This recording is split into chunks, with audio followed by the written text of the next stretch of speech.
I just want to remind you, every time we have a very health-focused episode, I always feel like this is an important disclosure to take what resonates, leave what doesn't. Don't let anything you're about to listen to stress you out. It is meant to serve as some potential answers for whoever it may resonate with. Let's get into it. Welcome Jess Kane to the Everygirl podcast. Your background is so fascinating, and also the history of BodyBio is really fascinating. What was your health journey like that led you to do this for your career?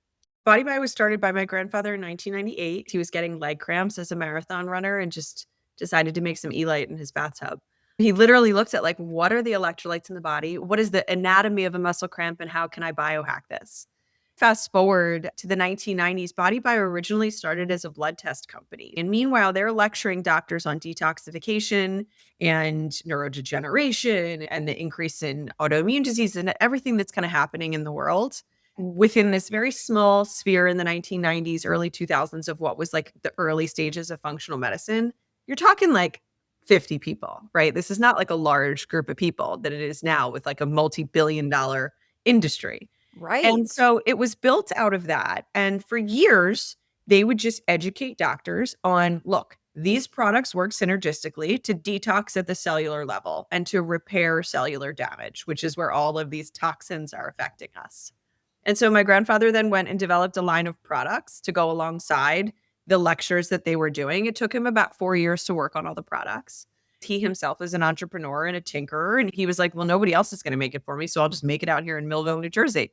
In his bathtub? No, luckily not in his bathtub. By that point, we were like CGMP compliant. You moved on. I didn't get involved until about 2018. My husband got involved in 2017 because he had a background in large brands. So he worked for Fiji Water, he worked for PepsiCo. And my grandfather came to him after we got married and said, look, I need help. We have something that works. We just don't know. We don't know what to do with it and we don't know how to scale it. And that's when we got involved.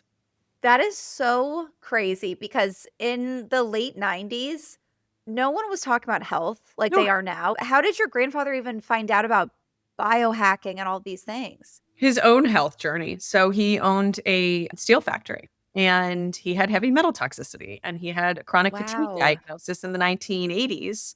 And he was like, that's not my jam.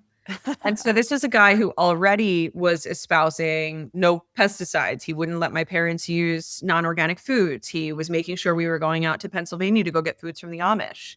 He would go to like these random farm stands and find the ones that weren't using pesticides. And we would go out and get food from those places. So some of my earliest memories are with my mom just driving out to these like random farms in New Jersey and picking up produce. Now it's just popular and it's like an aesthetic life choice. And like back then it was like, you really were an OG biohacker if you were into that stuff. Oh my God. It's like, oh, that's what you do on Sundays. You go to the farmer's market with your kids. But back then you had to go seek out farmers. Like it was a really out of the ordinary thing to do. So it really is amazing that your grandpa was such a forward thinker and knew all those things that were not mainstream yet. Yeah, he really was. He was a unique human. And what was your health journey like? Did you have certain struggles that got you interested in this company? Definitely. So my struggle started when I was 18 years old. My father passed away, who was my grandfather's son. It was a traumatic instance in my life, and my digestive system, I like to say, it literally just shut down. That trauma manifested in me in that just turning off, essentially. I couldn't digest foods. I felt like I couldn't digest fats. Definitely having issues with gallbladder. My lower GI system was a mess. I was completely irregular. I feel like in college, I lived on like chicken broth, peas. I remember just eating such bizarre foods. It almost seemed disordered eating, but it wasn't because it was this pain manifesting in GI discomfort and doctors and gastroenterologists just throwing things like Prilosec and Nexium and, oh, you have H. pylori, let's put you on a month-long protocol for antibiotics and all of these things and none of them working. And so obviously back then we didn't have the resource that we have in social media today and the ability to ask people and to, we have Facebook groups and social media and TikTok. Like if I was 21, when I was 21, and I could have just gotten on TikTok and said, these are my symptoms, somebody out there help me, it would have gone viral and people would help you. We didn't have that. And so I spent years kind of lost in the allopathic system of endoscopies and colonoscopies and not getting any help. And one day I happened to be in San Diego. My grandfather was living in San Diego at the time. I said, I want to see you, blah, blah, blah. He said, great, meet me at this taco restaurant. And I like laughed. I was like, I'm not gonna be able to eat that. And he handed me an HCl. So I needed more stomach acid, not less.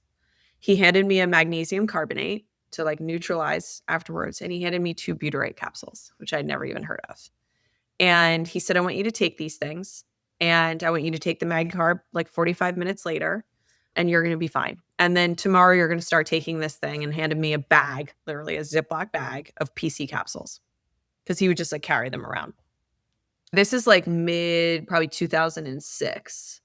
And that changed my life. And I stopped all the drugs and I just committed to, okay, you tell me to do something and I'm going to do it. And Wow. so he put me on nothing intense. Like it was like 4 or 5 capsules of things a day. And that really changed my ability to break down foods, assimilate foods, digest foods, kept me regular, healed my leaky gut, all of those things. Without changing any diet, any lifestyle, you feel like it was just those supplements that really No, helped heal your gut? I went back to like a normal diet, right? I was in my 20s. I wasn't necessarily like caring. I think I definitely geared towards more of a paleo diet because I would ask him, like, what do you eat? And he ate almost more of a modified ketogenic diet. But I said that, like, I still want to drink my coffee and I still want to drink dairy and I don't want to cut out gluten. I was living in London in my 20s. Like I didn't really care that much until my fertility stuff came up. So this is I'm now fast forward to I'm 32 years old, and the thing to do was everyone was going to this private fertility doctor. We had just gotten married. I'm like, okay, I'm going to go to this fertility doctor, and he does an ultrasound of my ovaries and he says, you have polycystic ovarian syndrome. Here's metformin, here's Clomid. Call me in a couple months. You may be able to get pregnant, you may not, and you're going to have diabetes in 4 years. And I was like, come again? That's when the dietary changes came in. Whoa, that's wild. And how are you doing now? How's your PCOS? How's Oh, everything? yeah. Is I it have 3 healthy babies. I have no PCOS. I reversed that very quickly after a couple phone calls with my grandfather and a couple doctor visits. And I had no problem getting pregnant whatsoever. 3 completely natural pregnancies, natural childbirth. wow. Okay, so a lot of our listeners have PCOS and gut issues. Like, so you are the perfect person. They So can are, you talk about, yeah, they're connected, right? Can yes. you talk about how you healed your PCOS? What were the supplements? What were the dietary changes? Like, give us the nitty gritty. I'll talk about what I did, but I think first to give it like a level set of what causes it is really critically important. It is Yes, please. metabolic dysfunction. Period.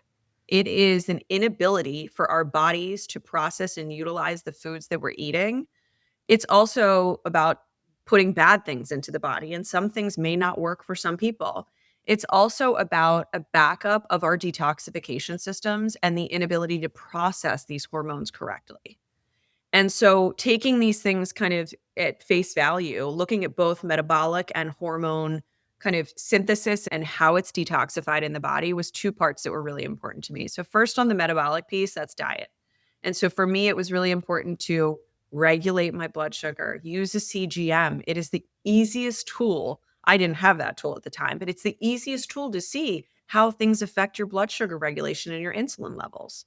So what you're trying to do is keep them in a good flux, but not have these incredible spikes. It's the incredible spikes that are driving the hormones behind PCOS. And so for me, a big part of that was cutting out gluten, not all bread, but gluten. Cutting out at that time, I had cut out dairy. I've since reintroduced dairy and I'm completely fine. Not drinking black coffee first thing in the morning, not drinking a ton of alcohol at night. I actually cut out alcohol. I cut out coffee entirely when I was trying to get pregnant with my first, and eating much more of a paleo style diet. I was eating a lot more meat. I was eating a lot more red meat. I was eating a lot more fat. And I think that for me, I'm 40 years old. I'm 41 years old now. So I grew up in that era of like low fat everything. I think it's a persistent, you're afraid. Just out of habit, you go to the market and you buy a low fat milk. That stopped. When I turned 32 and I went through all this, that stopped. I need all the fats in my life. Fats are what helps us to process hormones, and our hormones need fats. So then you bring in the actual supplement and the changes that I made to my diet. So a couple things that I first started doing is I started supplementing with the healthy fats. So one of the first recommendations my grandfather had was, I want you to make a roast chicken and I want you to eat that layer of fat off the top of that roast chicken. I want you to make a roast lamb, all of it, eat that fat. take phospholipids, take essential fatty acids, which are our PC and balance oil. I want you to take like 10 to 20 caps of those a day. So eventually I switched to the liquid because it's a lot easier. So during the meals, I would stay with the things that had always worked for my digestive system. So if I needed to take HCl or digestive enzymes, making sure I'm assimilating all these great foods. I started adding in some ox bile and TUDCA to help with my liver health and the actual ability to digest these fats. So eating more fat in my diet, I'm taking more exogenous fats from phospholipids and essential fatty acids. Now I need to make sure that my liver's processing those and my liver is actually able to tolerate those and my gallbladder is functioning and there's good bile flow. So TUDCA and ox bile help to do that. After a meal, I would take 2-butyrate, which helps with blood sugar regulation and metabolic health. At the time, I had done some GI testing. I didn't have a lot of stuff going on with leaky gut or gut dysbiosis, so that wasn't really driving anything, although sometimes that can, which is why probiotic strains like Akkermansia can be really helpful if you are experiencing kind of gut issues as well as PCOS. I did 1 month of maca. I started adding in inositol, and I did that for a few months, and I added in 1 month of DIM, DIM. And that really helped to process the hormones. No joke. So I started that. I got pregnant. I had 1 miscarriage, which I truly believe is a blessing because I believe that in that case, that was, we'll talk about mitochondrial health and how that is passed on to Yes. the kids. So Wow. that baby took some of my bad damaged mitochondria and made my next pregnancy much more healthy. And so Wow. I've now since learned about that, which I think is fascinating, and I'm happy and blessed that that actually happened because I've had a lot of health. I've had Lyme, I've had mold tox, I've had so many things in my past. So then I get pregnant within like 3 months, fully healthy, normal pregnancy. I delivered Bear in December. By that July, I was pregnant with our next baby, which was not planned. You're And then like, "We're not 2 wasting years later time." 2 years later, I had another baby. And I stopped all the extra stuff. I stopped the DIM, I stopped the maca. I just went back to basics of like healthy fats, things to process those fats, and a short chain fatty acid, which is butyrate that helps to regulate the gut and inflammation in the body. But all of those things that you did, you feel like helped set your body up for optimal 100%. fertility and hormones and all those things Exactly. prior to getting pregnant. Yeah. It makes sense how much we should be supporting our bodies, whether it is fertility, whether it is PCOS. So many people are like, oh, I'm just going to live my life as I've always lived and hope that I heal my PCOS or hope that I have success with fertility. When really we have to do so much to set up our bodies for success, especially when they've gone through the damage that just like our modern world puts on them. I think those days are over, and it scares me for my daughter. I think the days of being carefree and being like, yeah, I can eat conventional foods and be completely fine and, put endocrine disruptors all over my body. And it's totally normal that I have endometriosis. Like these things aren't normal. Infertility is not normal. And so how is that actually affecting our kids? And I think as we've seen, these things are growing and they will continue to grow. So I know you talk so much about cellular health being the foundation of wellness. Can you break down what that means? We've never talked about cellular health. I don't know why that's such a hard word for me to say, but we've never talked about that on the podcast. So I would love for you to explain why is cellular function the key to health and what does it actually mean to support our cells? Our cells in women, they estimate there's around 32 trillion cells. In men, it's upwards of about 40. And our cells are running everything. Your skin, your eyesight, your brain function, your liver health, your gut, everything. Where does cancer occur? In our cells. Where does disease occur? In our cells. We don't die of natural causes. Like everybody dies of a disease one day. These diseases occur in our cells. So the actual, like getting into the biology of what a cell is and the nucleus and the endoplasmic reticulum and the mitochondria, that stuff can be really boring. But at the end of the day, the world that we live in affects our cells, and our cells are protected by this little bubble, if you will. It's like this floating bubble called our cell membrane. These toxins break down our cell membrane, and just like leaky gut, you get leaky cells, and bad stuff gets into the cell, and that changes our genetics. It alters our epigenetics and changes the health trajectory of our life. And so what you want to do is really shore up the health of these cells and rebuild it and repair it from the damage and the exposures that you have had because everyone is exposed to toxins everywhere. You might not put pesticides on your yard, but your neighbor may, or you may live near a farm or a golf course.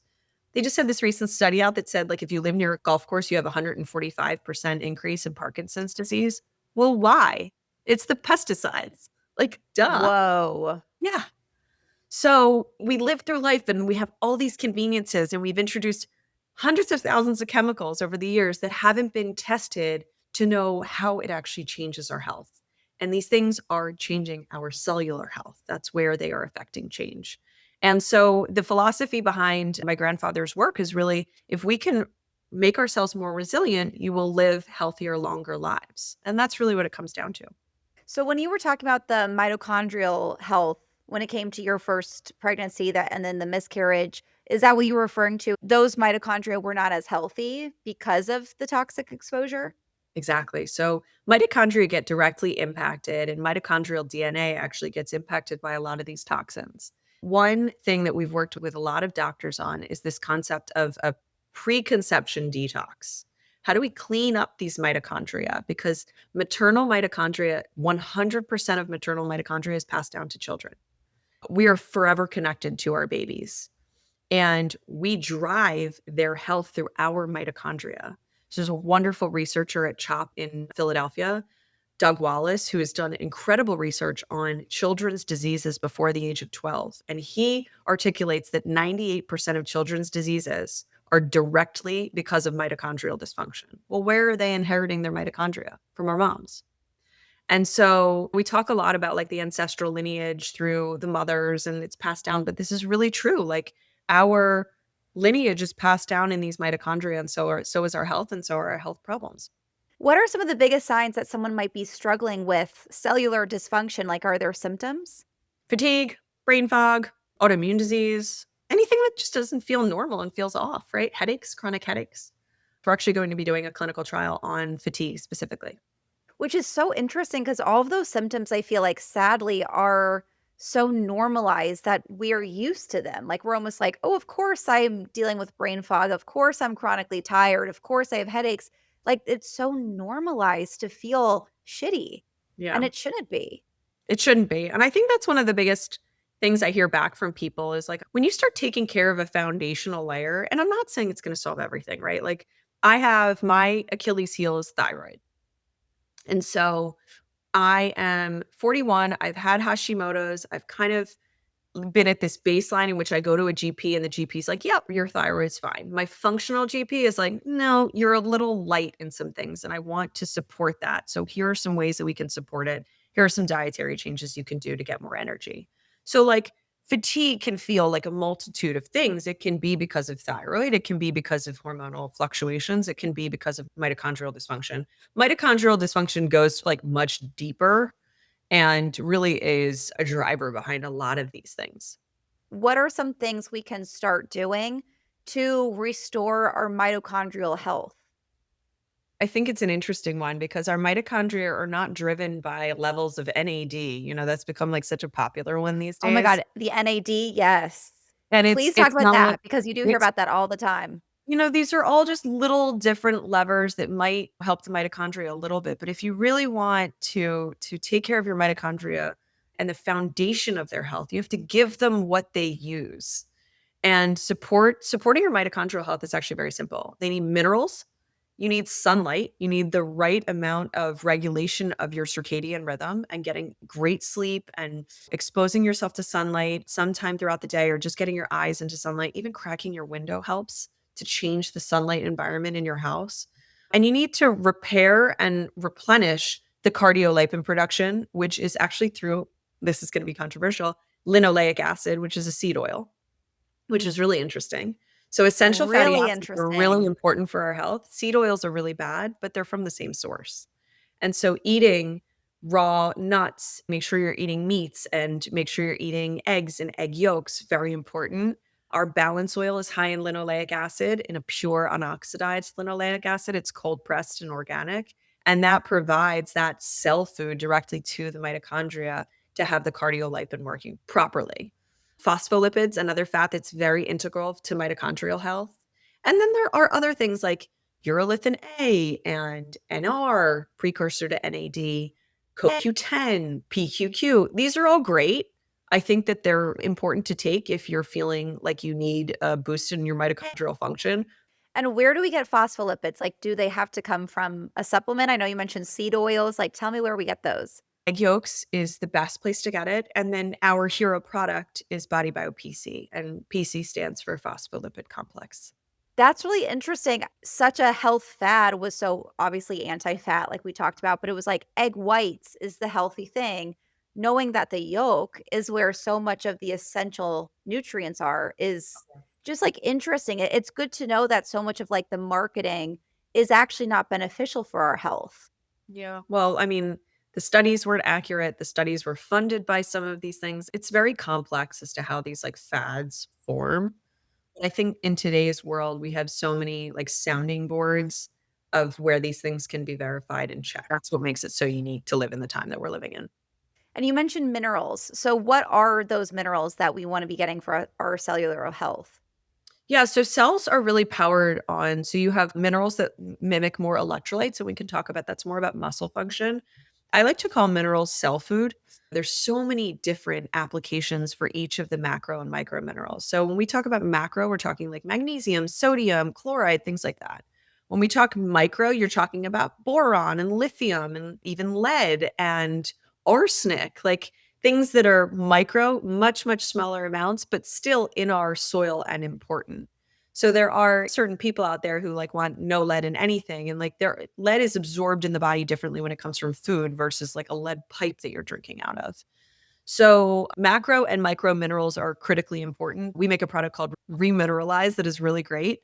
And that's going to add both the macro and the micro trace minerals back in. So that's like 72 well rounded minerals that are majorly depleted from our food source. So, 100 years ago, an apple was much more nutrient dense than today. It's also really great if you filter your water, which you absolutely should because tap water is disgusting.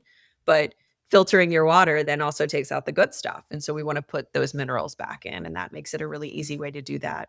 The other mineral product we have is called Elite, the electrolyte product my grandfather made in the 1980s. And that is the kind of larger molecules of sodium, potassium, magnesium, and how they work together in the body and really help with muscle function and those muscle cramps and hydration. So I actually like to put a little bit of both in my water every day, and it makes the water like slightly sweet without sweeteners, without stevia, without flavorings that I don't really like. These electrolyte packets have, gotten really popular the past couple years, and there's so many that are, like, so sweetened and have all this artificial shit in it. But do you need more than just, like, the typical electrolyte packet, like, that has sodium, potassium? I think a lot have magnesium, and that's typically about it. So it sounds like you need a lot more than what is typically in these, like, very popular electrolyte packets. I would argue, yeah, because we should be getting that stuff from our food, but we're not. And one way that I found this out, I found this fascinating. I was with a dentist recently, our biological dentist, and our 6-year-old daughter kept getting cavities in her molars. And I sat down with him and I said, "Look, I'm doing everything right, right? Like I am using the non-toxic toothpaste. I am making sure my kid's health is optimal." He was like, "These generations are so mineral depleted because of food and because of your pregnancy and even the mineral depletion of the food that you consumed when you were younger. They're just not getting enough minerals anymore." So I make sure to give my kids minerals as well because I think it's critically important. And I just think that there's so much more easy food and processed food, and these things are like devoid of nutrients. Do you give Body Bio the same minerals that you're talking about to your kids? Oh, yeah. I do like a drop in their water. Every morning they get a half a teaspoon of BodyBio PC, and then I use balance oil in so many of our different foods. So like I just made myself a salad. I gave our youngest son some of the salad, and it had like a regular salad. I made a salad dressing with balance oil, Dijon mustard, red wine vinegar, add a little bit of maple syrup, whisk it up, little, garlic powder, whatever you want to add into it. I use that as our salad dressing. And then I even pour like a little bit more balance oil over the eggs. And then they're getting it as a food source. It doesn't always need to be something that needs to be like supplemented. It does make a lot of sense why we need to be intentional about either supplementing in or getting products that have it in because our food system has taken out so many of the essential minerals that we have. So sadly, It's our nuts. fruits and vegetables are missing a lot of the nutrients too. In the world of convenience, we have bastardized the food industry and the produce that we are eating. And I think that there's been so many studies that have been done on how nutrient dense is this head of lettuce compared to one 50 years ago. I mean, it's hard to quantify because it's not like you have a head of lettuce sitting around from 50 years ago. But I think that they know based on studies and various studies they were doing back in the day. I was with a regenerative farmer recently at a local farm here, and she was saying it took 4 tills of the land to get some of the nutrients back into the land just from pesticides that were used 10 years ago. Wow, from 10 years ago. So that's a problem too, is it's not even just because I obviously now farmers markets are a lot more accessible, so people can be buying more locally from smaller farms. But the problem is the soil that even those small farms are on that may not be using pesticides, the soil still contains Mhm. pesticides from years ago. Yeah. And I don't think of it as like I'm gonna be scared of glyphosate all around me. I'm in New Jersey. This is not like the cleanest state in the United States of America. I go to my farmer's market, I'll go tomorrow. I'll try to buy as much organic as I can. I will then supplement and say, like, you know what, peaches are in season. I really want to enjoy my peaches. I'm gonna go buy peaches. I'm gonna soak them in baking soda. The other thing I do is I actually will use ozone to clean any type of produce. Now that's gonna clean the pesticides that are sprayed directly on there. But then there's stuff that's affected the soil. And so that's where this whole conversation about like nutrient density comes in because these things do affect the nutrient profile of the foods that we're eating. And so you just know that, sure, this peach tastes good, but it's probably not as nutrient dense as it once was. Yeah, and it's still obviously a lot better than not eating fruits and vegetables. It's still a lot better than eating a processed bag of chips, obviously. But it's just helpful to know that our bodies might be needing additional support Yeah. now that we've covered how to support the health of the cells. But then what's damaging the cells is the toxic exposure.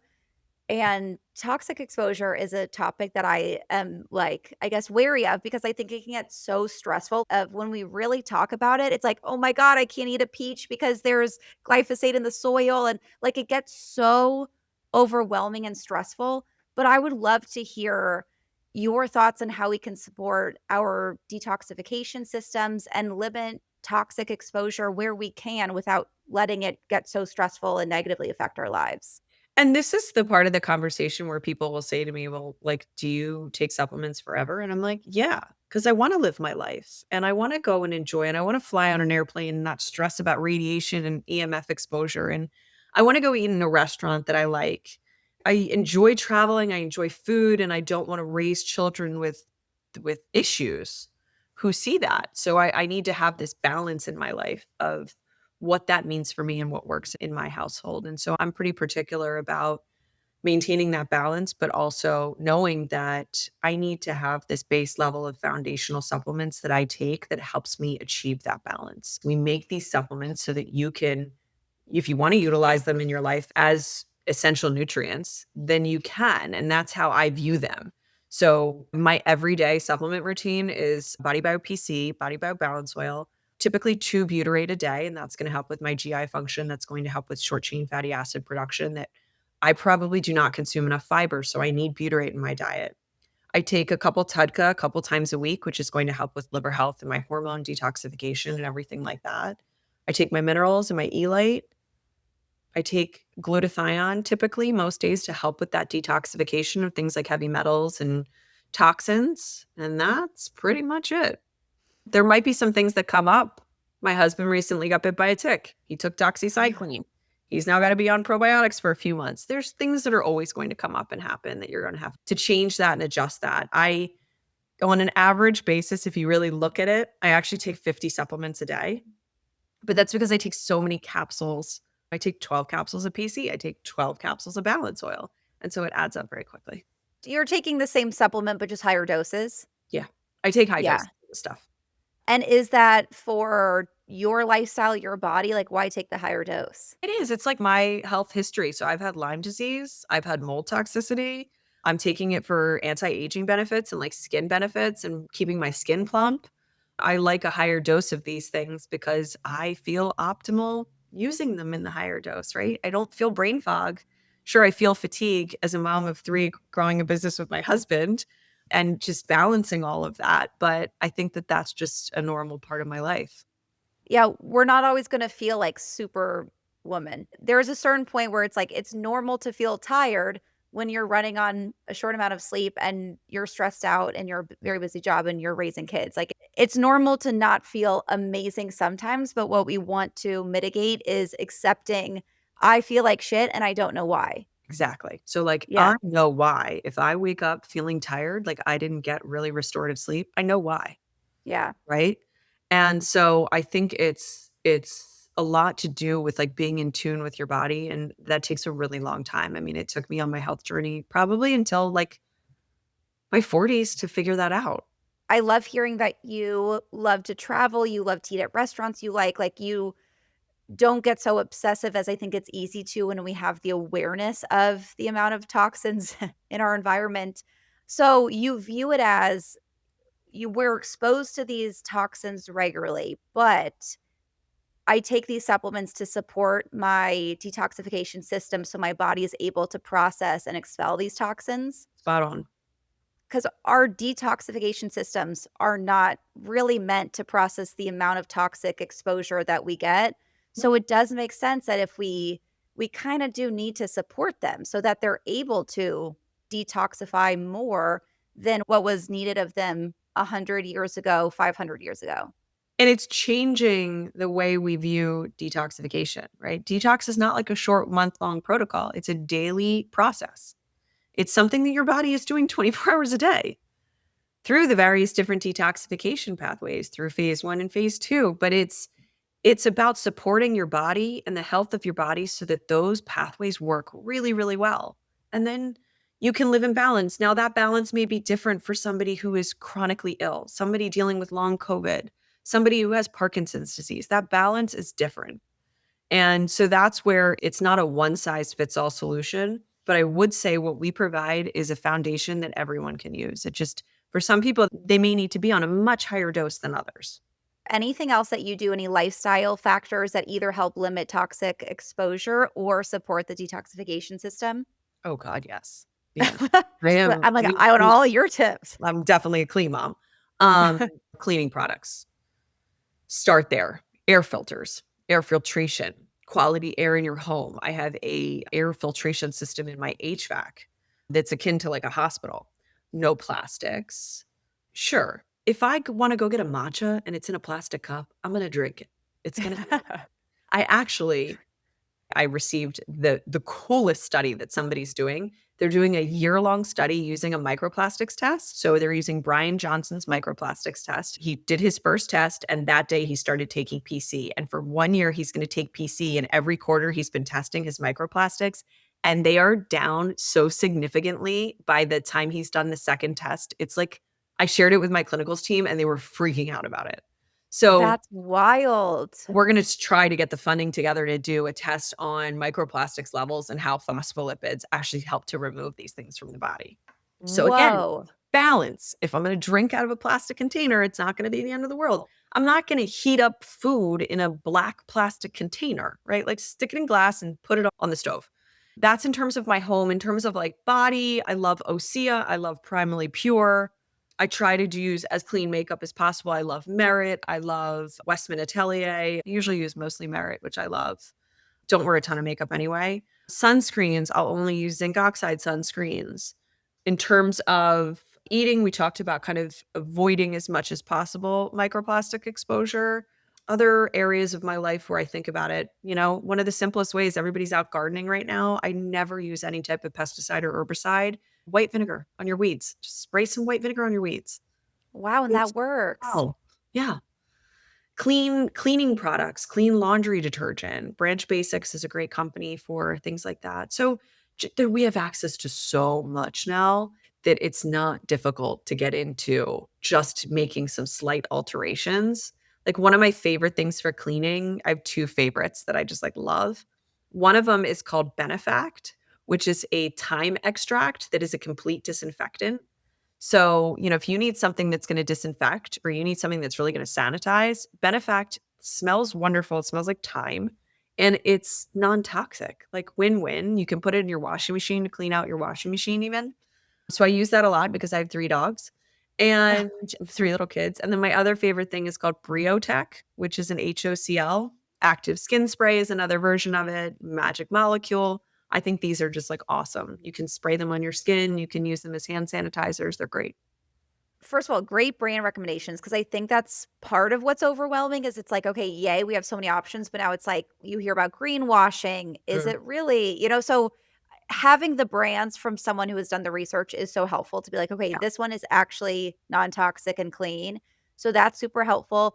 But it's such a good point that like when your grandfather was going through all this and starting this company, you would have to only make your own detergent, washer, all-purpose cleaner. Like you couldn't buy a baking non-toxic soda. You one. couldn't buy Night back in the day. No, yeah. It was just all tied or even same with, like, skincare, makeup, like, we have so many options that there's kind of no reason not to, so many affordable options Yeah, that it's so easy, like, I always say, "Don't panic," just, like, every time you run out of something, just buy a non-toxic version of it, next time your Tide laundry detergent runs out, order the Branch Basics ones instead. It's, like, so easy to just adjust your lifestyle over time to gradually limit toxic exposure. exactly. Yeah. Mm. I mean, even look at Sephora. They have so many clean at Sephora options. It's great. I think it's so empowering, and that's what I hope people listening feel is that, again, when we have conversations about like, "Oh my gosh, there's toxins everywhere, they're unavoidable," you feel so powerless, and it feels so scary and stressful, but really what I know you do is to be like, "Look, you don't even need to go crazy limiting your toxic exposure all the time. You just need to know how to support your body in order to detoxify." I think that is so empowering to know, yes, I'll limit when I can. I'll eat organic. I'll have these cleaning products at home, but I'm going to go to a hotel that uses Tide on the sheets and I'm going to be okay. And Yeah. I also have tools to support my detoxification system so that even if, I do have this toxic exposure, it's not going to hurt me. I'm going to be okay. And that's us, right? Again, there's different people on their journeys. If somebody who has severe mast cell activation syndrome, they can't go in that hotel room, right? Yeah, They'll so have true. migraines and be completely set off. So I have a lot of patience. I have a lot of empathy for people who've been through chronic health issues. I've had them myself. And I think that a huge part of it is figuring out how to get out of that and getting out of the kind of victim mentality and kind of moving on with your life. But it's really, really hard when you're in it. It And it is. also can be extremely overwhelming in the age of social media where fear look, I'm the chief marketing officer, right? Fear sells. Fear sells much better than me out here being positive balance girl. Like That's Fear true. Girl is going to way oversell me, and she's gonna go viral, and I won't. So, it's the long game that I'm playing, and I see so many of my friends who end up doing so well on social and really, like, getting great engagement, and I support them, I'm super happy for them, but, like, for me, I just couldn't do it, and for the brand, it's not what we are all about, it's not our mission. Especially when we're talking about health, I mean, the cortisol levels are such a huge impact on health. Yeah, So, yeah, to help people get well, fear and stress really shouldn't be a part of that no, as much as possible. no. If someone feels overwhelmed, like if they're kind of new, maybe they've dabbled in organic foods and they know that, but otherwise they're like, I'm not a big supplement person. I don't do any biohacks. They're kind of new to their improving their wellness routine. What are like 3 things you would start with, whether it's 3 supplements or 3 lifestyle changes for someone new to a wellness routine that wants to get started? Let's do 3 of each. Love. I would Okay. love that. So lifestyle changes that you're going to implement. When you wake up in the morning and the first thing you're going to do is just get your eyes exposed to the sun. Just look out a window, open the door, just get your eyes exposed to the sun for 2 minutes. That's going to help activate your brain, wake up your body, set your circadian rhythm. The other thing I'm going to say that I personally love to do is just get barefoot and put your feet in some dirt or some grass. It's a lifestyle change. It's super easy if you're feeling overwhelmed, if you're feeling overstimulated, if you are feeling stressed or depressed. Just put your feet somewhere where they can ground for a minute. I think it really, really helps. Harder for people to do in cities, but there's always a patch of green somewhere. Just get your feet in there. And then the third lifestyle change for somebody really new, probably eating, like one of the more important things you can do is probably to cut out oxidized seed oils. So I think that the seed oil panic is valid, and I would decrease it as much as possible. So, like, one of the easiest lifestyle swaps you can do is just make sure you don't buy grapeseed oil, canola oil, vegetable oils. Use butter, use tallow, use old school Jewish schmaltz, which is chicken fat, use coconut oil, maybe avocado oil, but even those are so heavily processed. So, like, Oh, try to really? just make that swap in terms of your lifestyle.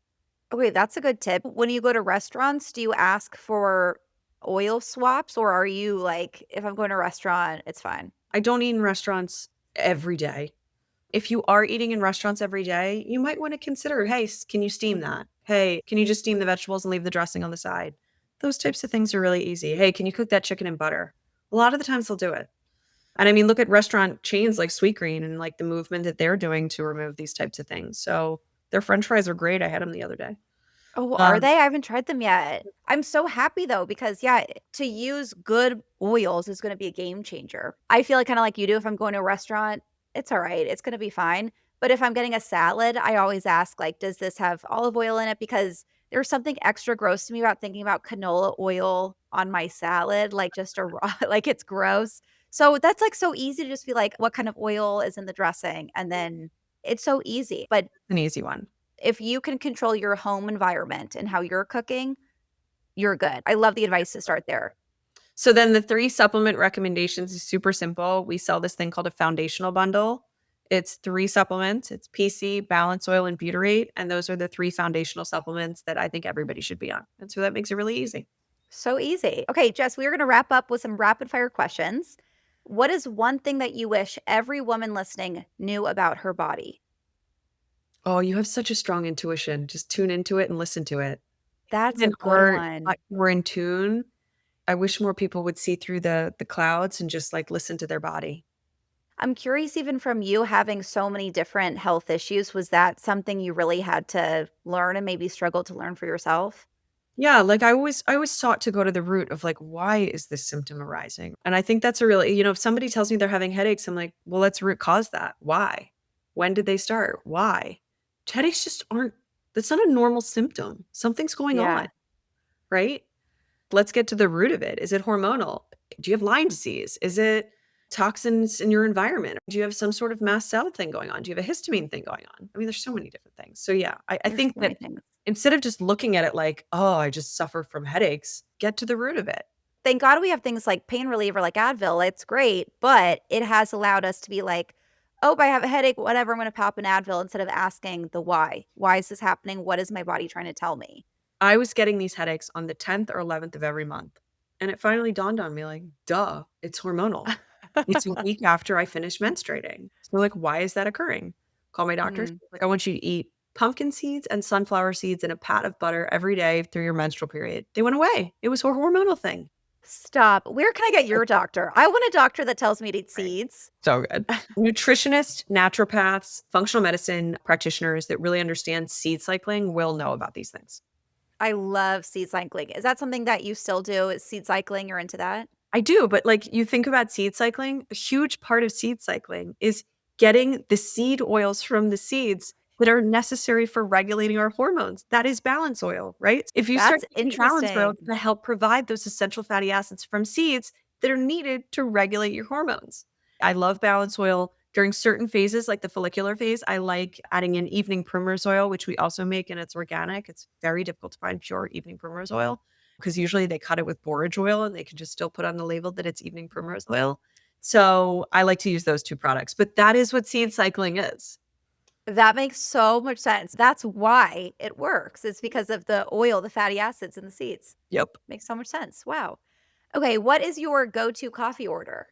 A mold-free coffee with raw milk. What kind of brand? Do you have a favorite brand of coffee that's mold-free? Oh, I do. I actually order from a biodynamic coffee roaster in Canada that I found. That's called I think it's called the Biodynamic Coffee Company. I love their coffees. I tried like the Purity, that like Life Boost one. I tried Keon's. I like love strongly flavored coffee. I'm like a coffee snob. So it's hard to find that balance between like Mm. a coffee that's tested for molds and mycotoxins and a coffee that is actually tastes good. I did try recently, I think it might be Daily Dose. They make a matcha and they make a coffee, And it's like, Okay. it's got mushrooms in it as well. That was actually really good. And they do tests for mold and mycotoxins. Oh, and Yeah. can you just really quick, in case people are not familiar with like mold in coffee, can you explain why it's so important? Why you want to get the kind of coffee that you get? Yeah, a lot of the times the coffee beans are stored in silos where they're growing mold. It's the same with oats. Don't drink oat milk. Just no one should be drinking oat milk ever. And they spray those oats with glyphosate, by the way, to desiccate them. It's a desiccant that removes the water from the silos that these things are sitting in. And so oftentimes coffee will grow moldy and then you might not see it on the coffee in terms of like the mold. They might clean that off, but the mycotoxins are still there, which are the toxins that are getting into your cells and wreaking havoc on your health. So it's not even enough to get organic when it comes to coffee or oat milk because it's not the toxins, it's the mold, and that can still be there. Yeah. Also, oats just it spikes your blood sugar so quickly. Which is so funny because for the longest time, people are drinking a coffee with their oat milk thinking that that's the healthy choice, like in the name of health. We've come Still, a long way. We're working on it. Fill in the blank. If everyone had this one habit, it would change their life. I'm going to go so far as to say tanning, sitting in the sun. Wait, that's good. Do you sit in the sun without sunscreen? I know Like, you said you only like zinc oxide. Okay, so is there like a certain time limit till it gets like bad for your who doesn't skin? sit in the sun and feel better? Everybody does, right? Like, you look healthier with a tan, you feel better with a tan. They now know that skin cancer, the origins of skin cancer are not coming directly from you basting in the sun. It's having it with moderation, right? So I'll do like 20 minutes of natural sun exposure, no sunscreen. I don't do my face. I don't want wrinkles all over my face. I don't want like, skin spots. I have mold like everywhere. But that's just my body. Some other people may not. But I like natural sun exposure and then I will either put on sun protective clothing because what you don't want to do is burn. It's the burning that's really bad for your skin. And so just Mm. getting like a healthy dose of skin boosts your vitamin D levels, and that helps with preventing skin cancer as well. That's a great tip, and that makes so much sense because you always hear, of course, that, like, sun is so crucial, vitamin D, so many good benefits, and then we're also taught, put on your sunscreen, cover your face, so there's, like, validity in both, so it There is a is validity. helpful It's a yeah, it's helpful to have that balance, yeah, that makes a it's lot of more sense. nuanced than the recommendation of like cook yourself in toxic chemical sunscreen. Yes, it's good to have, like, 20 minutes in the sun and then protect your skin. Yeah, And then I get think your sunscreen on. I like a zinc oxide. I use Sky and Soul. I think Primally Pure just came out with a new sunscreen. I think Primally Pure as a company, they take a lot of the similar stance.